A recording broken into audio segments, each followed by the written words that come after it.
Tales from the streets. What's up, baby? Brother? Well, I appreciate you taking time to do this. For those of you listening, this is going to be kind of a reintroduction to my buddy, BJ. We are working on a book, and part of that book process is we're going to have the correlating podcast link with the chapters, almost like kind of a read along. This one's going to be a little out of sync only because BJ, you were one of the early guests, and we didn't quite have the recording and the tech down, even though we're still working on it, but it was kind of rough. So kind of reintroduce yourself. Listening back to that first one was a little rough. I think it's all good, bro. But dude, honestly though, I love talking about it anyway because it just ties in. You know, you and I met at the academy, Hillsborough County, and even though we had very different backgrounds, you grew up in the inner city of Tampa, but we both played football. We both played college ball. Did you play at an HBCU? I don't think I asked that question. It was an HBCU? Actually, I went to two HBCUs actually. Which ones? I was at Grambling for a year, and then I transferred to Bethune-Cookman before I finished up. That's right. Okay, that's right. And then just kind of how things work and timing lines up. Boom. You and I ended up going to the police academy at the same time. Rest is history, as they say. As they say, bro. But I'm excited to get into it, bro. And I guess we'll just start off the way we typically do. And how did you grow up? Where did you grow up? And then what got you into law enforcement? Yeah, man. So I'm from I was originally born in Tallahassee. My parents went to school at Florida State. My parents went to school at Florida State. They moved back down here. I think when I was probably like maybe 2 or 3, something like that. So I spent all of my memory, per se, is Tampa. I'm just saying I'm from here. A lot of my time I spent in Temple Terrace, Tampa, that little general area. I'm what they call I'm not a transplant, as they say. Which is strangely enough, is Tampa now is so popular. People a lot of influx of people just like moving here, and they always seem surprised. They're like, "You're from here?" And I'm like, "Yes, yes." I had a whole life. Tampa was here before you guys got here. I've had a whole life here. People that I grew up going to school with, people that I've known. We went to the same elementary, middle, high school. Even some people went to the same college together. And so a lot of my time spent obviously here. In school, pretty good student, pretty good, childhood. Nothing with my life experience now, I can look back and say nothing crazy about my childhood. Very, very, very good childhood. Loving family, great parents. Play sports all growing up, so I've always played sports, probably since I was. Which ones did you play besides football? I know, we know we played football, but what else? I've done everything, bro. A lot of people don't know this. My first true love was actually baseball. I first started out playing baseball. Yeah. My mom and aunt played softball growing up, and they played intramural. So like my first introduction to sports was baseball, because it's like the first thing you could do. They didn't really have Pee Wee back then, like for the little tiny guys. Yeah. So baseball was actually my first thing, my first love. So I played baseball, basketball, football, gave tennis a go, soccer a go. Bro, my forehand's mean, bro. My forehand's mean. Shit. So like everything athletics and sports, bro, is not my background. Let me ask you this: did you enjoy? Well, I enjoy playing baseball more than watching. For me to sit and watch an entire baseball game, I don't know that I've ever done it unless I was there live, like in the stadium. But like watch on TV, I can't do it. It's definitely a different experience on TV as opposed to being at the game and watching it. So it's similar to like golf. You know what I mean? Like golf's one of those things I can't really watch it on TV. No, I can't. Yeah. If you're there, like you playing it, out on the green or whatever, it's a lot more fun and entertaining up close. Yeah. For me, hockey is the same way. I don't really know what's going on, you know what I mean, hockey-wise when I'm watching it on TV, but like to just be there in the atmosphere, it's a lot more fun. Yes. I can say this. Sports growing up did provide me with a lot of structure, a lot of routine. I never took a break. I was never off of doing anything. I was always doing something year round. Summer ball, spring ball, basketball in the fall, in the fall or the winter. Obviously football in the summer leading into the fall, right? So I was just constantly doing something all the time, and that provided me with a lot of structure. Ultimately, and kind of doing it that way, kind of really just did set the stage college wise. Because so we both know it's a very, very structured environment once you kind of learn, get to that college level and everything is a little bit more structured, a lot more like a business. But I will say that, that's a small sidebar, and I'm sure you've dealt with this too, as most athletes.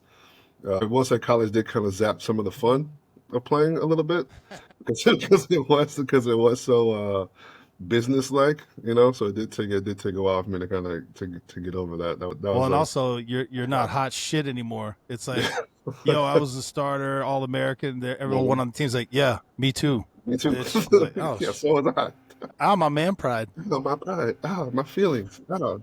Well, but before college though, because I always found this interesting. You went to like a gifted school. Was that like the Montessori school or whatever it was? No. So I went to all my neighborhood schools, but I was always in the gifted program. Oh, okay, I'm So sorry. so I was I was always mixing in up the things. yeah, Yeah. I was always in gifted program, college prep, gifted, that whole thing. As my parents would say, like, you're too smart for your own good. It's like you seem bored with what's happening here. I'm like, it's not that. Some of that shit just doesn't excite me. I don't know. I'm not Yeah. really into it, But I can, so I did that, the college or high school thing, which obviously got me into college thing, and then I think we actually ended up both getting our masters around the same time.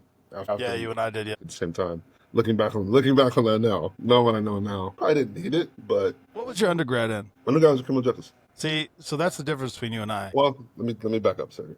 Okay. My initial thing, when I first started, was pre-med, and then once I looked at all the, I love science, but I like the physics part of science. The biology stuff, that's not really so much my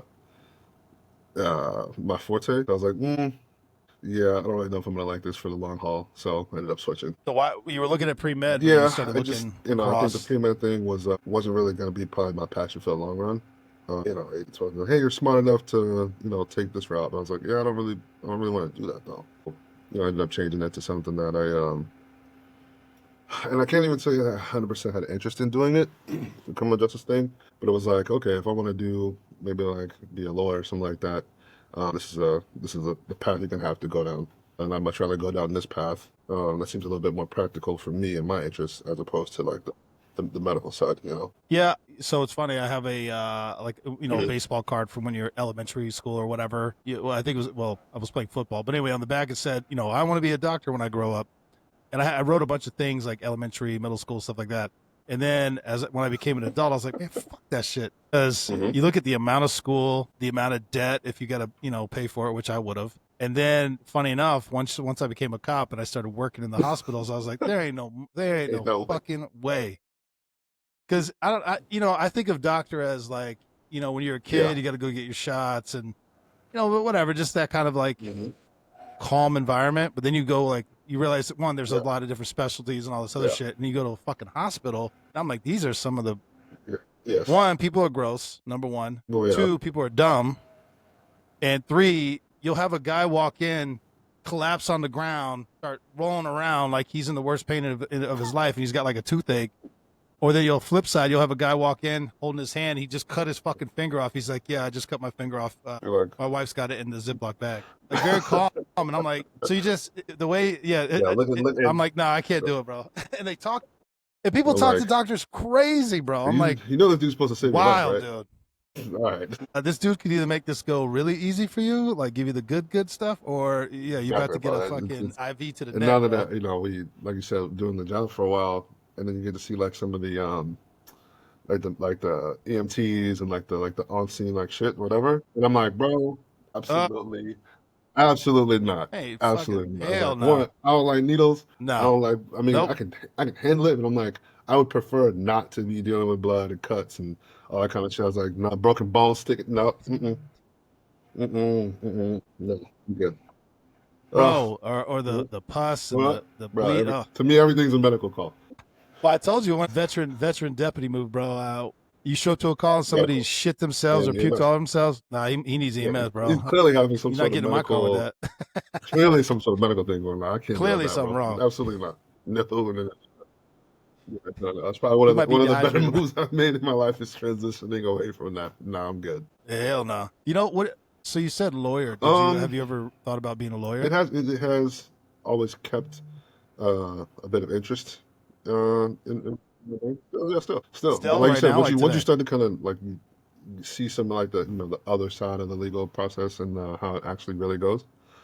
See, I don't know what type of lawyer I'd like to be. You know, I mean, I know those corporate lawyers are they're making bank, but that's They're the ones a making lot bank, of baby. litigation, a lot of reading, a lot of like fine print, and I'm like, that's not really like Yeah. exciting, you know what I mean? But even like the courtroom stuff. I mean, we've both been in court, and you're like, and I was sometimes like, we get the subpoenas. I'm like, why are you subpoenaing me? It's like, you didn't read the report, did you? I was like, I know you didn't, because if you did, you wouldn't be subpoenaing me. Hmm. So it's like, I mean, there's Correct. give and take. I know there's good and bad and all that kind of stuff. But I think ultimately, I think the application of the law is a little bit more interesting to me than the interpretation of it. So that's kind of what I guess is kind of keeps me involved, like mentally, with the job. I mean, because again, after a while, like anything you do in life, like the job is the job, right? But a lot of all these legal updates Yeah. and legal bulletins and whatnot, it kind of keeps it interesting. It makes it like I guess the challenge is doing a job within the confines of the rules because we all know bad guys don't have to do that. It makes it therein lies the challenge. Yeah. Well, because we've talked about this before.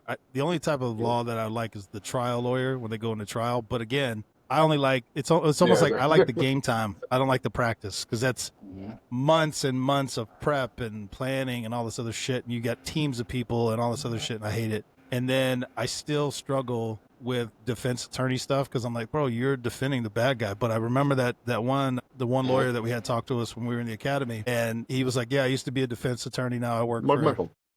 the sheriff's department. Yeah, baby. And we were like, well, which one do you like more? He goes, well, when I was a defense attorney, I drove a Jag. Now I drive a Chevy Tell me. Impala. You tell me. And then we were like, well, what did you like dealing with shitheads? He goes, let me tell you this, you cops. This is how you guys will learn to hate defense attorneys until you need one, and then you'll want a really good one. I was like, oh shit. Let me tell you something. Having gone through my career, being 41, And 100% understand I what he understand means. what he means. The importance of having a really good lawyer. Yeah. Highly, well, both, yeah, Both sides, actually, yeah. prosecutor and defense, both. Like you said, it's the game time thing, right? So you see, what's the most recent thing is Young Thug's lawyer, Brian Steele. Man, it's a beast, bro. I was like, you got Yeah. Young Thug off of Rico and the whole Diddy thing. I'm like, bro, that's a beast right there of an attorney and a legal team. It's a game So plan. I'm like, It's a game plan that's yeah, executed. man. I Yeah. know people, like you said, everybody knocks defense attorneys until you need one, and then you're like, hey, man, I need you to whatever you Hmm. do, I need you to do the thing that you do that's been working. I need that. So it's I saw a meme on, I think it was World Star or whatever, and this kid, or he's like a young rapper, or whatever. He goes, "Yo," he took a picture with his attorney. He goes, "Shout out to my lawyer. I was gonna get 30 days in jail. Now I got 9 years of probation. Thanks, bro." what? The comments just he was like, "Bro, are you what's wrong? Well, Are do your 30 and get out of there. If you you done, crazy? 9 years, you're gonna be back in bro? 30 He days, got bro. you, You bro." got to spend time. Yeah, Bro. So yeah, yeah, it goes both ways, bro. Oh shit. All right. Anyway, back on yeah. time. So you get out of college. So talk your college career different than mine because I spent all 4 years at Tennessee State. I just had it in my mind to do that, but I've learned, and I didn't know this. That's actually abnormal, especially for athletes. Unless it's a really big school like Alabama, Florida State, whatever, some of these bigger schools, where you're like, well, even those, because we would have people who were like third or fourth string from one of those big schools come play because it was D1, but it was a smaller, Ohio Valley, but they wanted the playing time, and Yeah. then they'd go to a different because they needed game film, right? And then you'd also have guys who went to like a JUCO or D3. They'd come Yeah. play, and then they try to go to a bigger school, whatever it is. So it's Very, a very very transient, yeah, very transient environment. Yeah. transitory. Like people just, yeah, not for me. I was like, this is where I'm going. I'm familiar. I'm happy with what's going on, even though I don't think we ever had a winning season the whole time I was there. The year before I went there, they won the district championship. They all had diamond rings and all the championship rings, and then maybe it's just me. It was never in the cards for me to win a championship. I've talked about it before, but Yeah, right. clearly, dude, clearly. My college career was, But what was your I guess, career a little path? bit. I will say it was a little bit in flux. It seems like, but I think it did ultimately shape my. There was And no this was yeah, there was no pre-portal, portal back right? then. You didn't There was have no the portal portal back back then. then. So I mean, I started at USF for a year. Ended up, sitting behind a couple of guys that were really, really, really fucking good. I ended up playing a position that we didn't really use. So we ran the spread. I was playing fullback. So we don't really like use it. So it's not really a whole bunch of opportunity for playing time. Yeah, Oh, I'm learning shit. I didn't know you were yeah. a So fullback. I just thought you were a linebacker. Well, I'm sorry. I didn't mean to say it that way. Just a linebacker. Linebackers, bad motherfuckers. Yeah, no, But no, no. I did mean to phrase it that way. But I Um, didn't realize you play fullback. but we didn't really use that position at the time. You know what I mean? So we ran the spread offense. So I was like, it's probably not in my best interest to kind of Yeah. like to stay here, to do this, right? So Keep doing this. I mean, I was a local guy too. You know, so the coach was Jim Levitt at the time. I remember us having a conversation. He's like everything about because I think we were talking about this. He's like, yeah, he's like, I know you're a great athlete. I know you play baseball. Everything about going back to doing that. At the time, I was what, 18 years old. So at the time, I was like, I'm offended by this. But he's probably I was gonna say that kind of sounds like a backhanded yeah, comment, yeah. bro. But To at me, the but go time, ahead. I'm I listening. think I'm it's kind of sorry, I bro. took Yeah. it as opposed to like, what do you mean? Like I'm here to do this, whatever. But looking back on it, there was probably more of like an wide scope of thing. I was like, no, just go somewhere else. So that's how I ended up going to Grambling the next year. Bro, Grambling is That's a a big very school, historic bro. school, very big school. That was my first time actually Yeah. being away for an extended period of time, like kind of like on your own. I went there with like no car, whatever. There was a couple other guys that I knew from the area that were up there. So again, that was the first time Yeah. kind of like being out like on your own, kind of thing. And I actually probably had my one of my better years of academia there because really nothing else to do besides play ball, go to class, do homework. And if people don't know where It's it in the is, middle of fucking nowhere. Louisiana is the name of the town. I was like, but the next Yeah. closest city would be Ruston, which is where Louisiana Tech is, and that's like a 20-minute drive. So we'd have to we'd all like pile in a car and like have to like, hey man, we're making a Walmart run, which is like 20 minutes, making a 20 minutes, like a 20-minute drive away to the Walmart. That's how far. That's how away Yeah. from everything else like it is. But I was like, after a while, I was like, you know what? This is just like, I don't know if I could do this for another, 3, 4 years or whatever. So I was like, I gotta get back home. So like you said, there's no portal. And I ended up knowing the guy on the staff at Bethune at the time. So I ended up coming back down. And for people that don't know, Bethune-Cookman is in Daytona Beach, which is like a 2-hour drive from Florida. So it's still away. Sorry, from Tampa. So it's away, but it's not. Yeah, Yeah, but very, very, vastly very, very, very very different, different. bro. I tell you, I was like, I went to college on the beach. I mean, you could drive on the beach, you go to the beach. It's an Yeah, amazing exactly. place. That side of Florida is beautiful. It's amazing. So it was a lot better personally um, for me to be there and still kind of like be away, but and still have the ability to kind of come back and forth. So that's kind of why I ended up finishing everything out right there. My getting my degree there. So it's and that's what I've learned about. So to back up a little bit, the being in flux of my college career, I was like, you know what? That's not how I wanted that to go, right? That's not how I foresaw that going into it. It's like Yeah. and then to back up, I had a couple looks from like initially going into like, hey, like West Point or Air Force Academy. But at the time, should have done that. I was like, yeah, but I was also 17 at the time. And this was in 2004. We're hot and heavy into Mm-hmm. war on terrorism, hell, hot and heavy in Iraq, Afghanistan, or whatever. When people say, and again, I didn't really have a whole bunch of like military. There's people in my family from the military, but not like a whole lot of heavy like military like influence in making this decision. At 17, when they say, hey, the contract is 8 years, that sounds like an eternity at 17. You're like, I was like, It's half bro, your that's life. almost That's half half of your the life, life that bro. you Yeah. lived already. So like, in the great, you don't really have Yeah. the life experience to understand how much life you're going to be living, right? Projected out wise, because you're like 8 years. I mean, I'm only 17. That's almost half the time I've been here. So I'm like, yeah, no, I'd rather go just do this route. Probably, maybe like a major fork in the road, per se. Knowing what I know now, I probably would have gone Yeah. that route and just, probably would have set you up for life a little bit differently. One of my Yes, it's many not doing that, regrets right? is I never joined the military. But then again, look back, I was like, I wouldn't. There's a lot of good things in my life that I've experienced and been able to attain and accomplish that I probably would not have the same opportunity to experience or to acquire having gone that route. So I can't really say it's like, oh, I regret it, or, whatever. But it's just like it is. I do. That's probably one of the things I look back on. I was like, I wonder what that would have been like. Not like a regret, but just like a what if. Yep. After finishing, I did. So I think I did run away from the law enforcement thing for a little bit initially. I was like, oh, I want to kind of like find my way. I want to, do something different maybe. I was actually A really good friend of mine, her fiance was a general manager at a Champ Sports. So he actually gave me my first like. So let me back up a little bit. I was actually doing. I was working at what two men in the truck initially. So, right. So I was a mover for Bro, I like did six that too. months while doing so whatever.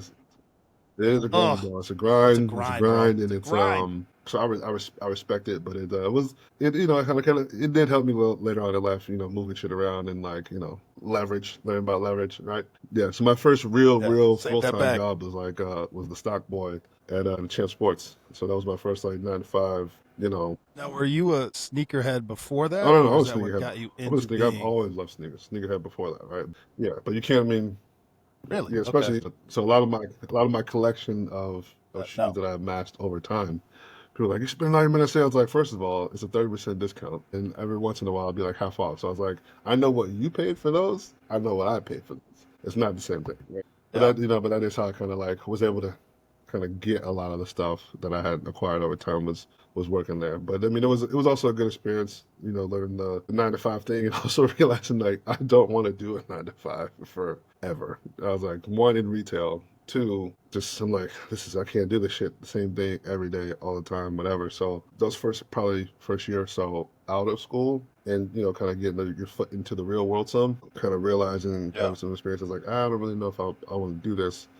Um, for the long haul, right? Not knocking it by any means. I was like, but this is not going to be very fulfilling for me. To take it back, family wise, my uncle's dad was a deputy sheriff in Hollis County um, back in the day, right? So a lot of my very early on experiences with law enforcement were always very positive because I would when I was small, we would go visit. Sometimes he'd be getting off work or going into work, so he's like, "Oh, let me hold his hat, walking around the house with the hat on, the whole like." So it's been around. I've been around it. Sergeant Rodney Harrison was tragically murdered here in Hillsborough County some years ago. Was actually one of my little league coaches back in the day, right? So I did not I've know that. had I don't some think you've ever shared that, bro. another city councilman here in Tampa, Orlando Goods, one of my little league coaches, who was a TBD officer for a long time before he transitioned into politics. So I've had a lot of like influences here and there with like the law enforcement thing. We had in high school we had a program. One of our teachers started like a criminal justice, not really like a club, but like a criminal justice kind of thing. So which our school resource deputy is very involved in. So she would say we would go to the courthouse, have mock trials, the whole nine. So a lot of things that I learned about civics and about law enforcement was through that experience in high school. It was like, okay, this is you're getting an actual view of what it is. And I remember our law enforcement deputy, our school resource deputy, Nate Johnson, came, I think it was like my sophomore year. And he actually was actually at that school the whole time I went, went to college, did some lab stuff, got to the agency, went to the agency, made it back, actually got into school resource, and kind of like back full circle. He was still there. And he's like, oh, he's like, good to see. He's like, I always knew. He's like, I always knew you had something good in you. That you'd be a good fit for this. So it was like a nice little full circle moment. But so like I said, I did kind of like run away from it for a Yeah. little bit.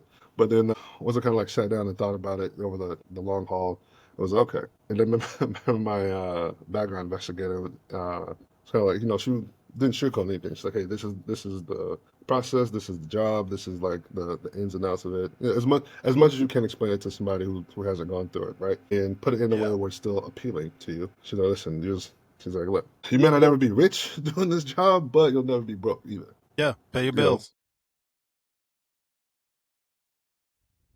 in doing it, I was like, it's one of the few things. Not saying the few things, but one of the things in my life that I've always seemingly been fulfilled at doing this job. And it's allowed me to do other things that bring me fulfillment in life as well. So I can never knock the experience or knock the decision to come and start doing this.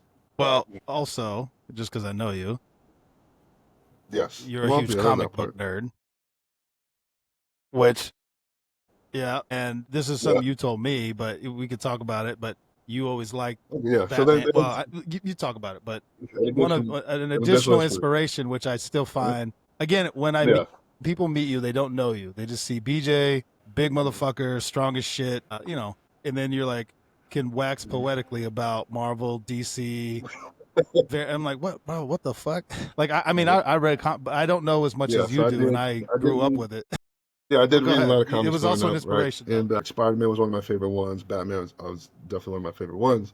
But the thing that intrigued me the most about Batman was that he was one of the only guys at the time that I was reading that didn't have any fucking superpowers. Didn't have superpowers, right? He's the world's greatest detective. He's smart. He's physically fit. I mean, obviously outside of the fucking money, right? He's rich. He's got, he seems to have everything that you want. And so it's a very big. And so when people would ask me back, when I was smaller, like, what do you want to be? I want to be a fucking superhero. I want to be fucking Batman. I want to be fucking Spider-Man. Whatever. But obviously, Batman is the most. So I'm like, yeah. So people ask me like, what made you kind of get into the law enforcement thing too? I was like, well, another inspiration. It was like, I want to be Batman growing up, and I was like, and this is honestly the closest thing that you can get Yeah. to it. I was like, you got the fucking, you got the fucking bat belt, you got the uniform, whatever. You're driving the car, you get the, whatever. So like, it's the closest thing. I was like, and the biggest thing about Batman is his mind, right? He's the world's greatest detective. So that was also a big thing. So it is fulfilling on that end to be like, well, I did get to kind of, feel like yourself as like a superhero-esque type um, thing, in your own mind. Obviously we're not fucking superhuman by any stretch of the Uh-huh. imagination, but it is a nice inspiration to kind of like have that little piece of it. No, for sure. For sure. I mean, you and I have talked many hours about that. But so that Mm. kind of brings us to Police Academy. And unfortunately, sadly, in my opinion, they've done away with the 2 weeks of paramilitary style. But let me just lay the groundwork. I was a banker and became, got hired to be a cop. They send you this list of all the shit you're supposed to have. They give you like a duffel bag. You show up in jeans, a t-shirt, and tennis shoes. You shave your head, all this other shit. I don't know if I don't know if I had to do that, but I did it anyway. Whatever. And you pull into the training facility, and they are immediately yelling at you, screaming in your face, dumping your shit everywhere, and you're like, oh my god, I got to do this for 2 fucking weeks because you live there. You're sleeping on a twin-size cot that they had to get from the prisons. I assume they had to. And thus begins 2 weeks of getting your ass fucking kicked. 4 a.m. wake up, mile long, 2-3 mile long runs, which for me, that's insane. I might as well be running a marathon. This body, not built for that. And, just a Oh yeah. fucking grind. And we meet, and that's where we met. But what was your impression and your experience? I mean, obviously, we both come from sports backgrounds, and so people yelling and the two a days and the hard work. And I was like, and I got we're kind of not fresh out of college, but like still in that. Oh, I was not fresh out of college, baby. I was 28. I had 2 kids, and I was Not fresh out of college. sitting behind I a was still desk. still fresh, like the mind. I still understand what's happening. It's not this. Yeah, It's not yeah. unfamiliar to me, right? So my experience was like, not that it was fun. I mean, it was challenging. It was challenging at the time, right? But at the same time, it's like I've already had some experience with the stress of like other life shit. I was like, first of all, I was like, all they're doing is yelling at us. I was like, and we're gonna have to run anyway. I was like, have you guys ever been to 2 days? You guys ever been to football? You guys ever been to summer camp? No. And I was like, this is okay. Well, all right. Yeah, that's true. I think it was good because it did. I do remember it weeding some people out initially. There was a couple who rang the bell like the first day. Yes, it did. A I think couple like that first 3. week. And Yeah. wasn't it? I mean, it was more of a annoying experience as opposed to oh my god, this is the worst thing I've ever been through in my life. You know what I mean? I'm like, it's like just like I was like, they can't touch you guys, right? You do know that, right? I was like, they're just yelling in your face. Well, I wonder how you would have done with the state police one because I forgot because remember like, hey, they're Yeah. just yelling, they're not touching you, they're not going to hurt you. State police, bro, Well, smack you right in the fucking then we got face, a brim you in the fucking head. I'm like, oh, we bro, the fight, like, I was ready to fucking rage, and I was 33, 34 at Yeah. that time, so I'm already But we got a older, and I'm like, problem. motherfucker. I was like, I get the Haitian thing. I was like, you put your hands on the Yeah, game, we bro. got a fucking problem. Well, everyone learned very quickly. Hey, No, I do Martin doesn't not. like to be Don't hit in the do that. face. No, I do not. Don't fuck it. You can Don't do do that. whatever else. Don't But hit me in the again- fucking face. You know my philosophy. Hey, we're all men here. All right. So listen, Yeah. you're in charge as much as I let you be in charge. Yeah. Also true. Also true. I will say though, I look back on it and I did enjoy the time. Meaning I learned. I mean, I don't know. I say it's sad that it went away because the thing is, you're going from being a civilian It to is different. law enforcement. It is different. It's not a desk job. It is a profession. You are going to work in some horrendous environments. You're going to be hot. You're going to be uncomfortable. You need to be able to not only perform your job, but at a high level. Because and I struggle with saying these things sometimes. It's not always life or death, but you will be put in life or death situations when you are hot, tired, uncomfortable, whatever the situation may be. You'll have foot pursuits through marshy terrain, scratches, whatever. You got to be on your shit. You can't be like, oh man, I'm uncomfortable. So I don't know if I could do this. Exactly. You're going to get hurt or you're going to get somebody else hurt. So in that capacity, I think it was a positive. And the yelling, people will yell right in your fucking face. And if you don't know how to react, if you either shut down or on the flip side, get super angry, both of those options are no good when you're in uniform law enforcement capacity because you need to stay calm. You can't get angry. We called you to shut up and handle it. Now you can't handle it. Now we're getting called for you.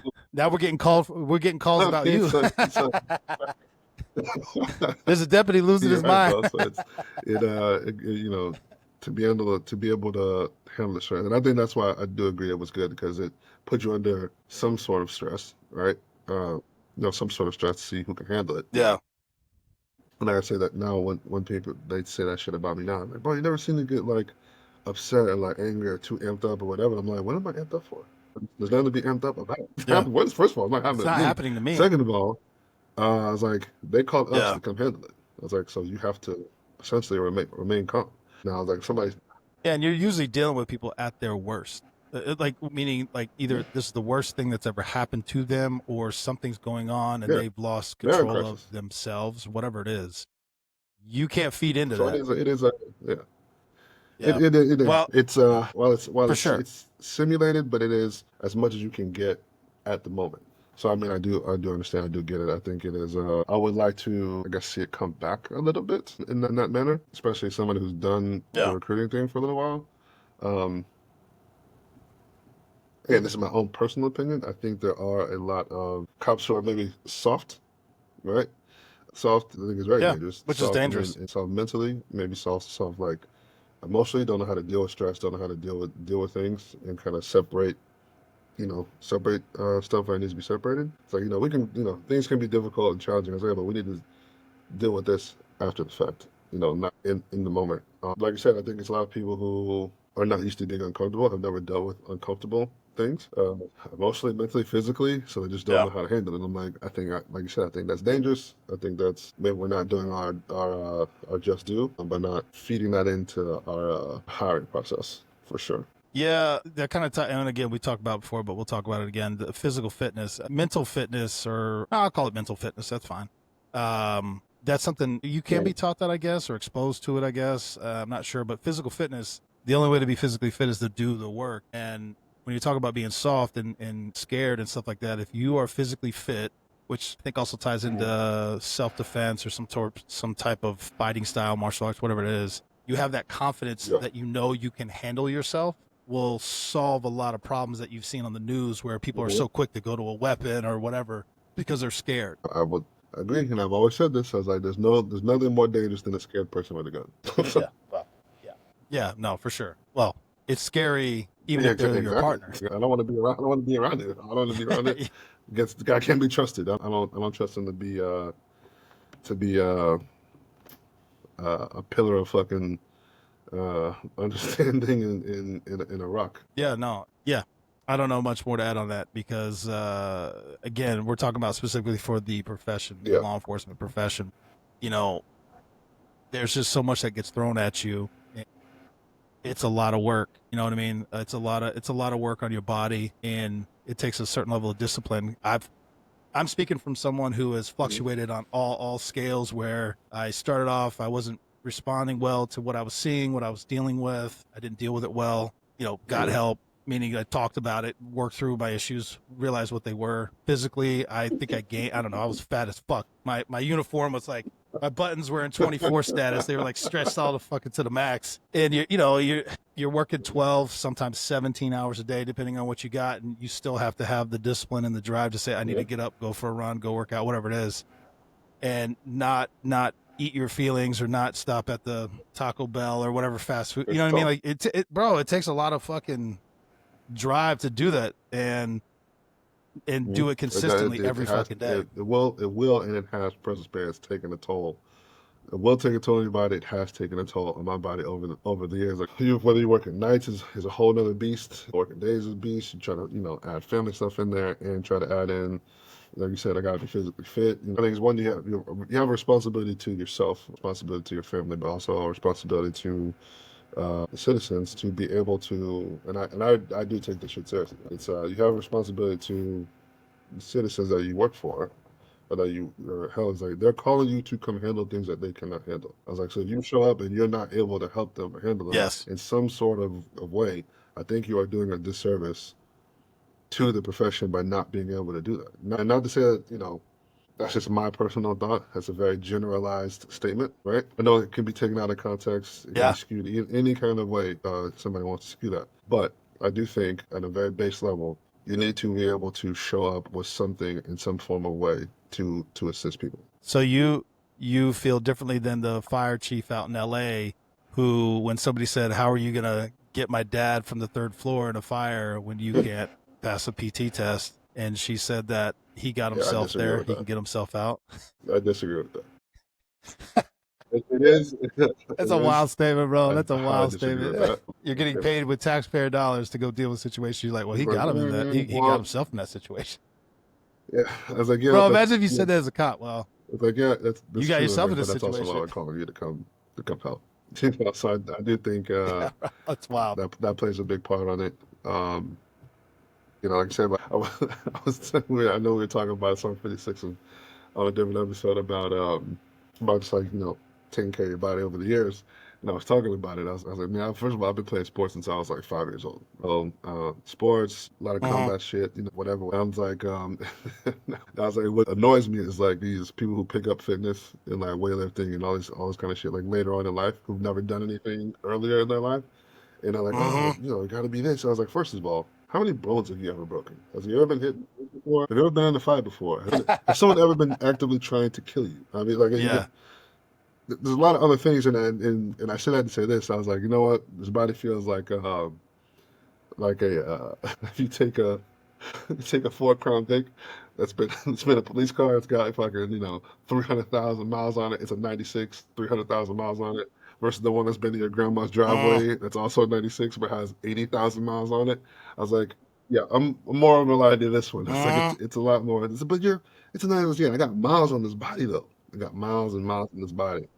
I know how it's going to perform. Yeah, I know how it's going to to perform very well. I just have to take it. I got to do I got more oil changes. I got to do more upkeep, more tune-ups. So it's I try to keep it in generalities. Put it this way: taking care of yourself is very important for you, your family, and the people that you serve. We'll keep it at that. Yes.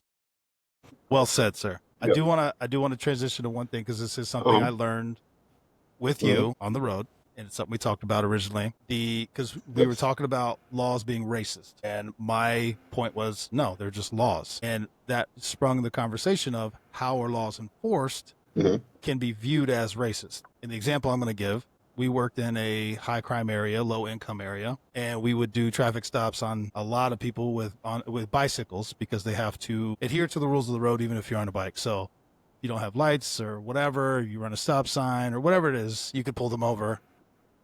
Now, in full disclosure, a lot of times people on the bikes were trafficking in narcotics or whatever. For the yeah. It is what it is, but not everybody. Not everybody, right? Some are just whatever. They're just riding a bike.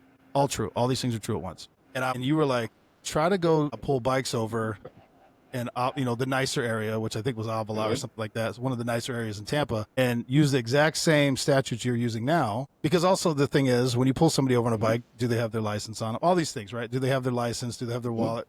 I don't. When I go ride my bike, I don't, right? And I said, all right, bet I will. So I went up to I think it was Alpha 1. I don't know what it is now, but it was a nice area. I think I made 2 traffic stops on a bike. And let me explain. These guys were $2,000 bikes with the full biking outfit with the little shoes and shit. Yeah, and they were just running stop signs because they're just riding their bike. And I'd pull them over, and they're like, what's going on? And I'm like, yeah, you got to adhere to the rules of the road. You got your ID on you? And they're like, no. Like, what the fuck? Like, why? I made it I had 2 stops before our sergeant at the time called me on my cell phone. I was like, what the fuck are you doing? Traffic enforcement, you go, get the fuck out of there and go back to your zone. Stop doing that. And I think I came right back to where you were, and you were like, Sarge call you? And I was like, he sure did. He sure did. We sure did. Now, with that being said, you did the one stop at night where somebody walked across the road at a 45-degree angle or whatever the fuck it was, just to be like, can you even do this? And then the guy goes, yeah, I got 100 pack of crack in my pocket. You're like, God damn it. I had actually given him his license back already. So, you know, I was like, bro, you could have walked yeah, away he was like, go 5 away. minutes ago. He's like, what's in your pocket, man? That's crack. I was like, are you serious right now, dog? You could have 100% lied and just walked off, bro. It's fine. Well, actually, bro, hold on. That ties into another story. So you grew up in the same area, and then you ended up patrolling Yeah, that yeah, area. yeah, yeah. I don't know if you Yeah, remember the I went to story. high school. I went to, Yes, bro. yeah, We we were were still in early. I FTL, think we bro. were still And in training. the high school that I went to, for people Yeah. who to put a picture to this, the high school that I went to is, like I said, it's a neighborhood school, but it's the neighborhood that I was in is an older neighborhood of of Tampa, right? So it's a lot more. It's one of the older schools, so the neighborhood is a lot more established. So you have the neighborhood has changed over time originally from when it. So it's kind of like in a neighborhood, but the neighborhood has changed over the years. And where we were was kind of like on the main road, maybe a mile away from the school, if that. But yeah, and I remember we Yep. were in FTL, and all right, We were working an armed robbery. Just occurred. mhm, Shots fired, all this yeah, shit. I think there was even a high speed chase. They lost the car, dumped into the neighborhood, whatever the fuck it was. And you were there. I ended up, I was in another zone, so I ended up driving, whatever. But, we're trying to get witnesses. We're trying to figure all this out. And while you're standing there talking to a witness or a victim, I can't remember who you're talking to. hey, what's up, DJ! man? I was like, I'm working right now. And you're like, I'm yo, I'm working. Shut up. So I'm working. Yeah, I'm working. Man. But I will say, even in working over that in that area, it is interesting because, like I said, even though we grew up in different places, we've had obviously I am a person of color, right? And you've had plenty of background with people of color just from where you grew up in the school that you went to, right? So a lot of these things culturally um, are not foreign to you, right? So like, I mean, every weekend they call me like, they're outside in the parking lot at Slot 50th. They're like, yeah, we know. So what? It's like they're having a barbecue. Yeah. No, I like Exactly, going with you right? because sometimes we get a So I'm like, plate. So I didn't and mind. usually I hang out, I just roll up, be like, hey y'all, Hey, I don't even get out of the car. I was like, I roll up, like, hey man, they're calling again. I know y'all ain't doing nothing. We ain't trying to ruin your night. I don't I know. guess just be mindful that they're calling again. Have a good. Yeah. What's on What on the grill though? what you got? What you got on the grill though? Let me get a plate. Let me get a plate. Let me get a plate. But I think that does play into it too. When you have people who are of the community and used to people in said community, leads to like a better I think a better work experience for the people who live there and the people who are working there. Well, you had a line because I've seen it with my own eyes how even within the black community how some people speak to you and you said that sometimes Oh yeah, you're too black too for the black for the uniform, uniform, too too blue blue for for the the brother. brothers, right? So it's and that's always been one thing that it was an adjustment initially dealing with that, especially early on in my career, because you have people who'll be like, oh, from your community, or other people come be like, well, you not gonna try to ostracize you, right? But it's like, hey, you're not one of us because you work over there with them. Okay, well, that's one way to look at it. Or um, you're a pig too, blah blah. Okay, well, that's how you feel about it. That's fine. But then at the same time, it's like, you don't think that I know there's people who don't like me, even though I'm in the same uniform as them?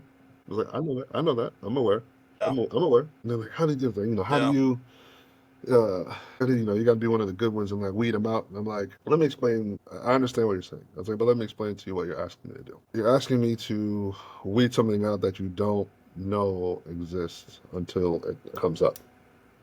It's like, it's like, Yeah.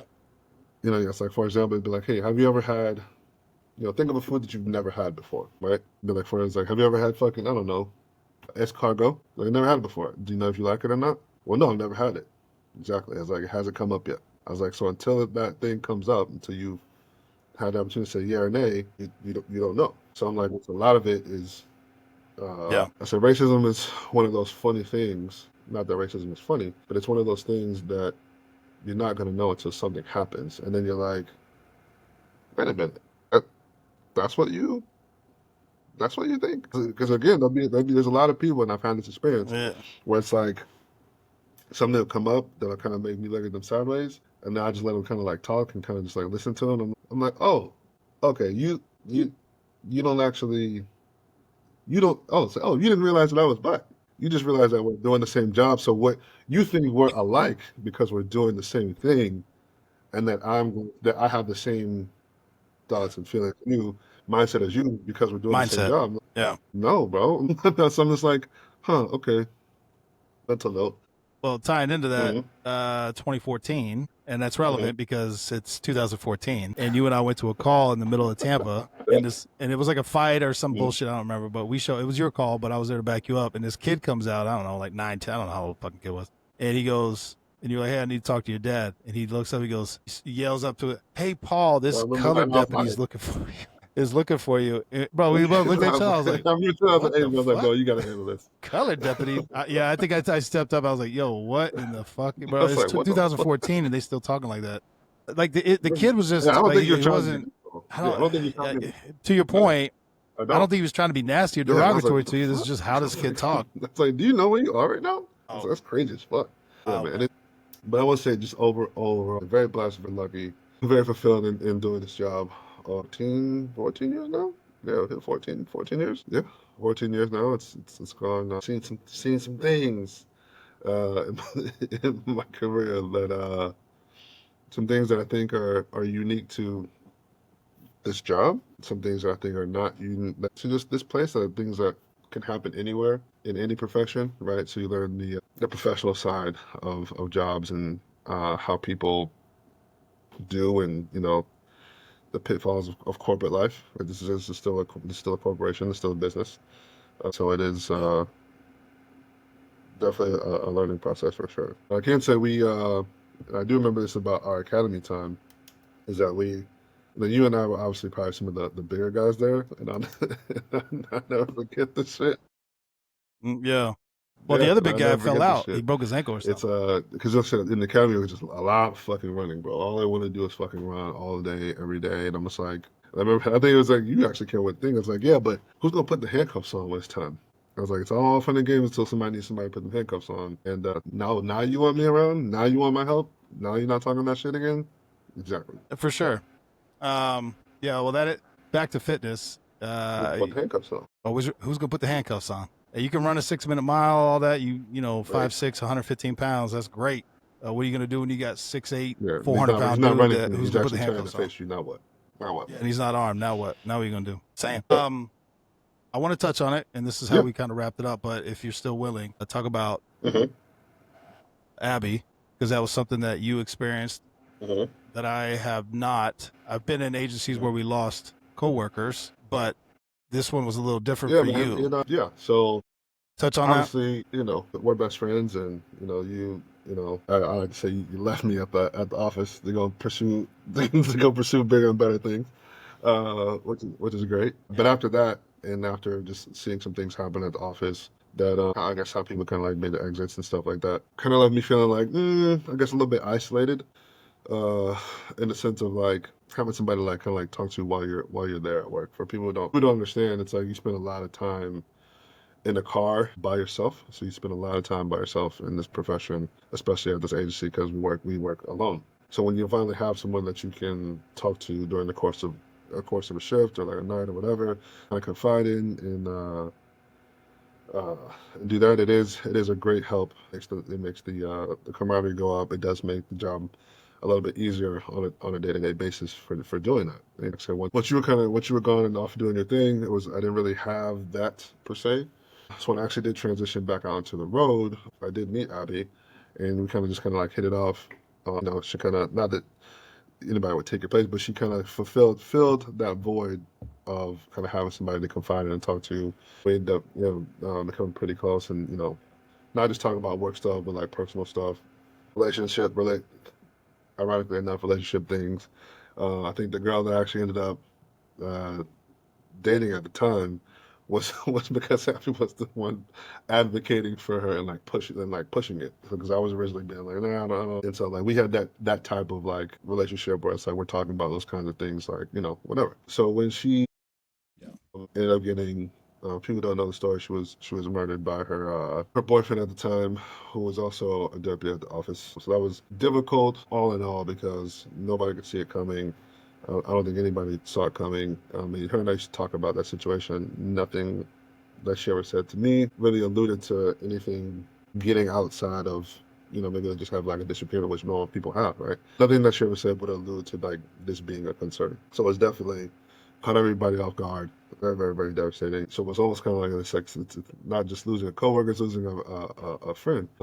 So I remember just kind of like it was that made it hard to come to work, not really wanting to be there because of other things happening at the time made it be like, I just don't want to. It was one of the few times I was like, you know what, I don't really want to come to work. I don't want to come to work. I don't want to be here. It's not like, and for the longest time, I didn't even go inside the district if I could help it. And I would spend a very least amount of time in the district if I could. I don't want to be here. I don't want to talk to anybody out here. It's not that I don't want to do my job. I just don't want to deal with the other stuff. That comes with it. So that was definitely a difficult time, and but it's one of those things where it's like I'm appreciative for the time that I did get with her. The whole thing is very, very sad. It's still very sad, and it's one of those things where it's like, I don't know if you'll ever, I guess, get over it, but I guess just time doesn't really I don't think time heals things. It just makes it, uh, I guess, for lack of better words, easier to deal with over the course of it. But yeah, man, that was a trying time for sure. Yeah, and again, you and I, even though I left in Yeah, 2015, you and I have always stayed in touch. This is how it is, and with my children, anybody can reach out, and you've been there for most of their big events. But I remember when that happened, and we've yeah, had a lot of bullshit happen. We've had a lot of fucked up things happen, career-wise, personally, and uh, it's such a wild story and how it yeah. all went down. And I know we're not getting into the case and all that stuff like that. People want to look it up, they can. But I remember that hit you, bro. That was a Yeah, rough one. that So I was was tough, worried man. about you Mhm. because you lost Yeah, your no, zone it's partner like the second time. again, pretty Obviously, you're not much. dead, but that's just like, no. You know what I mean? It's like Well, I wasn't there though. it's and like I said, the job is hard enough in and of itself, right? So I was like, when it makes it, when you have a little bit of Yeah, camaraderie, and to put it more into context, I'm more of an introvert. I'm not the most welcoming, like outgoing person. It takes a while for me to warm up to yeah, people. Those people probably probably people walking around right now thinking that I hate them, and I'm like, that may or may not be true, but I also could just be like. But I also could just not have no idea that you're there, and it's just not a thing to me, right? So it takes me a while it does take me a while for me to warm up to people. So when I do actually warm up to me, it's very the people that I warm up to, it's very important to me. Um, to have those relationships. So yeah, it definitely hits hard because of that. To put in a little bit more context. yeah. And I talk about it in the book that's coming out, but also we talked about before. Like I always wanted to get in law enforcement. Well, I wanted to get back, and I wanted to get Yeah, into law enforcement because I enjoy being part of a team, and in a sense, that is true. But just like any other team, there's people that you're closer with, that you become friends with, have lifelong bonds with, and even though you're on a team of, if it's football, 100 yeah, people, you might not talk to 80 of them ever again. maybe. You know what I mean? Or fuck 90 of them. Who knows? Yeah, I'm for real. Mhm. Law enforcement is the same way. You might have been working alongside somebody for a year, 2 years, and you show up on a call together, and you're like, Yeah, I it's like don't. Have I met you? if you Who are spell a you? name wrong, it's like, in your name, name? Oh, okay, yeah. Sorry about that. What's your name Sorry again? about that, man.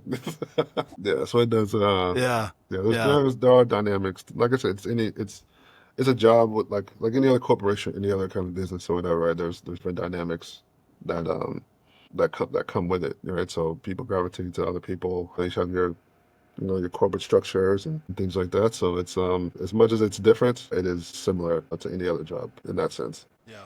Well, bro, I appreciate you sharing that, and I Yeah, man. appreciate you doing this. Take two. A lot, Yeah, man. I the feel like there's more stuff we reintroduction, didn't so to cover from the speak. first But time. well, we didn't talk about the hurricane. There was some other stuff, Yeah, but we've talked about it so much on other podcasts. It is what it is. yeah. It's been I think that's a good summary of everything, bro. But and no, I not that I appreciate can think anything you of, want to man. leave with. I was sorry, I did forget the hurricane Yeah, thing. They're so frequent here that I'm like, which one, bro? Which one? I was like, I don't get to leave yeah. Which for one you hurricane, talk so about? it's all Yeah. hurricane shit to me. So I don't know. And then we have Well, you did have a good point. You had a good point. We'll wrap it up with this, but you had a good point that people don't think about when cops and first responders are working hurricanes. They're there to try to people are calling 911. They need help. They want to be rescued. They want to get prepared. Whatever it is. Mhm. You also have your own Yeah. home, your friends, your family, your loved ones, Mhm. and you have to leave them, There are put other on the people. uniform, and go help other people. But your mind is always going to be kind Mhm. of like making sure, Well, is yeah, my family good? that's what was happening at that current moment in And time. was dealing with that. I think Yeah, for sure. when we did, I think I had just maybe had power like a couple days before that. I think. I think I was actually helping some other people out, getting their stuff together, who had evacuated. It's always like they're always calling me and say, "Hey man, is everything good there?" I was like, "I know we evacuated or whatever." I was like, "Yeah, I'll go check on it." I was like, "Yeah," and so I'm like, "Yeah, I'll let you know. I'll slide I'll through let you and I'll know. let you know I'll what's slide what." through. So, but yeah, that's a good point. People don't always think about that part. I was like, "Yeah, like I say, I was stuck here." I was like, "I would evacuate too sometimes if you could," but I'm like, but I probably wouldn't. I mean, I always want to be in the shit. You know what I mean? So, yeah, I always want to be in the shit. It's more fun for me that way. Fair enough, bro. All right, brother. All right, brother. I appreciate you, man.